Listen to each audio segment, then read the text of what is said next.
जय हिंद दोस्तों। कैसे हैं आप सभी लोग। आशा करता हूं आप सभी ठीक होंगे, स्वस्थ होंगे और मौज कर रहे होंगे। एक बार फिर से आपके अपने YouTube चैनल बोर्डजू में आपका स्वागत है। आज हम बात करेंगे नए टॉपिक की। हमारा टॉपिक का विषय रहेगा प्लेसेंटेशन इन मैमल्स, स्तनधारियों में प्लेसेंटा का फॉर्मेशन। इस टॉपिक को आप 12वीं की दृष्टि से देख सकते हो, 11th की दृष्टि से देख सकते हो, नीट की दृष्टि से देख सकते हो या कॉलेज की दृष्टि से भी देख सकते हो। और प्रॉपर बात करें तो बीएससी फर्स्ट ईयर के अंदर सेकंड सेमेस्टर का ये टॉपिक रहेगा। तो देखो, ये प्लेसेंटेशन इन मैमल्स, मैमल्स का मतलब स्तनधारी होते हैं और प्लेसेंटेशन का मतलब होता है प्लेसेंटा का फॉर्मेशन, अर्थात प्लेसेंटा का बनना ही क्या कहलाता है, प्लेसेंटेशन कहलाता है। और इससे पहले हम बात करेंगे जीवों की। तो ये कह सकते हैं कि एम्ब्रियोनिक डेवलपमेंट के बेस पर या भ्रूणीय परिवर्तन के आधार पर ऑर्गेनिज्म दो प्रकार के होते हैं। एक अंडप्रजक होता है जिसे हम ओविपेरस कह सकते हैं, और एक जरायुज होते हैं जिन्हें हम क्या कह सकते हैं, वीवी पेरस कह सकते हैं। देखो, अंडप्रजक और जरायुज में फर्क क्या है तो समझिएगा। अगर भ्रूण का परिवर्तन शरीर में ना होकर के शरीर से बाहर होता है और शरीर से बाहर किसमें हो, अंडे में हो, तो उन्हें हम क्या कहेंगे, अंडप्रजक। अर्थात ये कह सकते हैं अंडप्रजक वे जीव होते हैं जिनमें जीव अंडे देता है और उसी अंडे के अंतर्गत उसका क्या होता है, परिवर्तन होता है। इसलिए हम इसे क्या कह रहे हैं, अंडप्रजक। तो यहां उदाहरण के तौर पे आप पक्षियों का नाम ले सकते हो। दूसरी बात, जरायुज कौन से होते हैं, जिनमें भ्रूण का परिवर्तन माता के शरीर में होता है। अगर मानव के शरीर के अंदर भ्रूण का परिवर्तन हो रहा है या किसी भी जीव में भ्रूण का परिवर्तन माता के शरीर में होता है तो वो क्या होते हैं, जरायुज। अर्थात ये जरायुज जीव जो है वो अंडे ना दे करके डायरेक्ट किसको बाहर निकालते हैं, शिशु को बाहर निकालते हैं, बेबी को बाहर निकालते हैं। समझ रहे हो बात को। अर्थात अंडप्रजक में अंडे देंगे जिससे अंडे में परिवर्तन होगा और उसका स्फुटन होगा तो वहां से जीव निकलेगा। जरायुज में क्या होगा, माता भ्रूण का परिवर्तन करवाएगी और वो डायरेक्ट किसको जन्म देगी, शिशु को जन्म देगी। समझ गए बात को। इसके अलावा हम बात करें कि प्लेसेंटा जो होता है वो एक अस्थायी अंग होता है।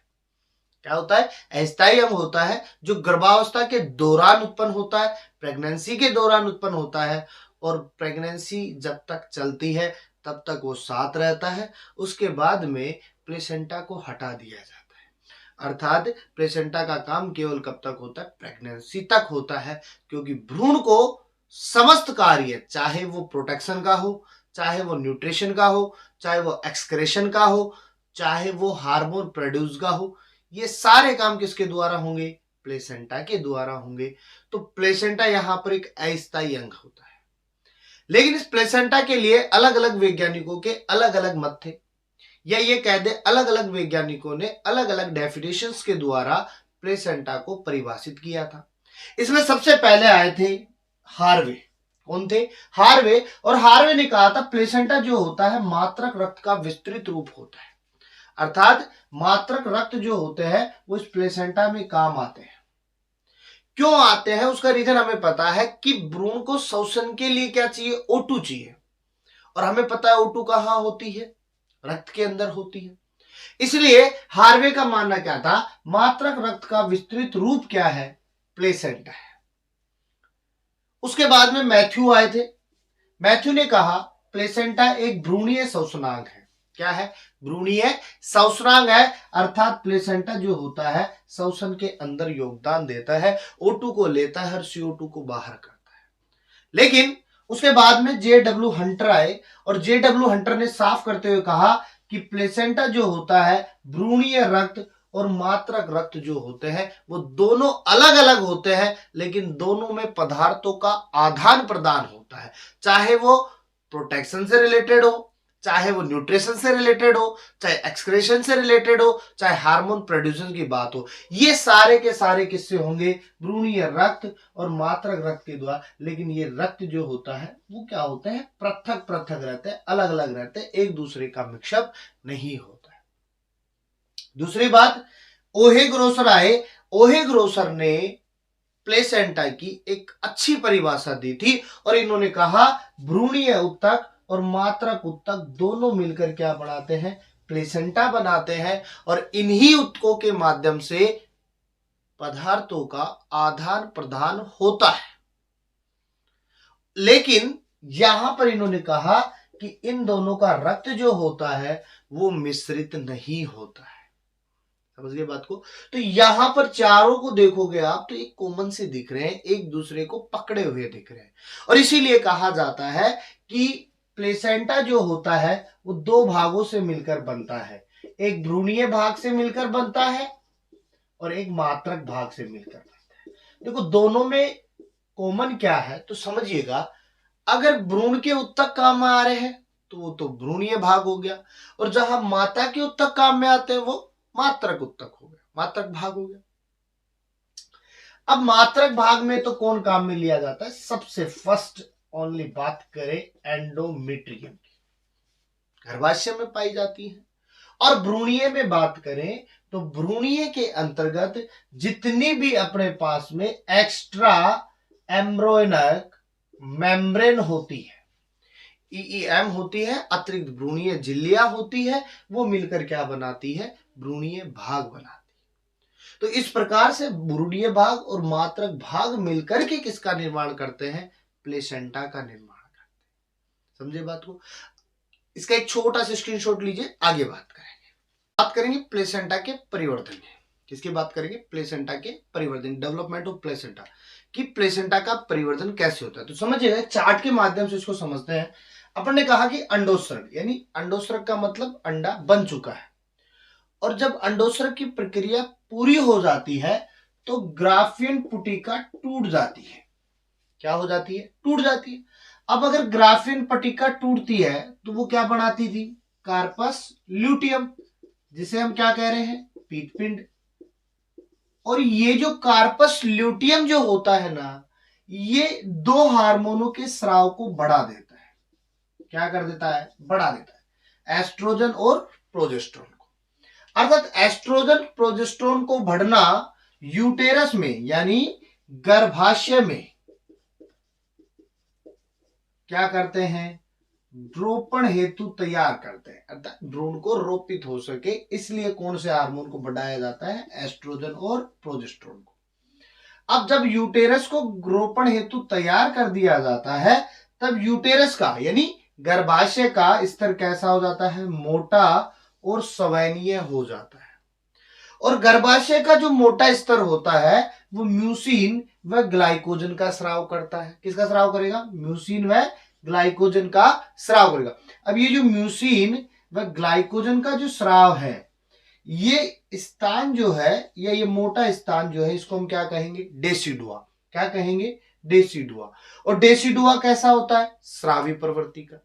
अब स्रावी है तो कोई ना कोई चीज सेक्रेट करेगा और सेक्रेट कर रहा है तो मार्ग कैसा हो रहा है, चिकना। कैसा हो रहा है, चिकना।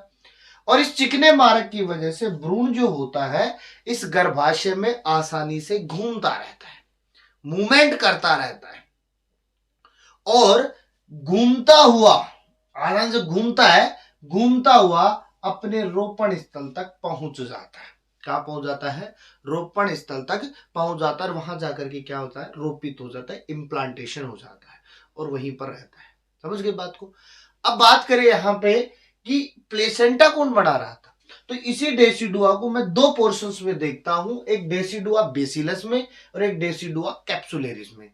अर्थात एंडोमेट्रियम का वह भाग जो प्लेसेंटा का फॉर्मेशन कर रहा है वो तो क्या कहलाएगा, डेसिडुआ बेसिलस। दोबारा सुनो, एंडोमेट्रियम का वह भाग जो प्लेसेंटा बना रहा है वो क्या है, डेसिडुआ बेसिलस।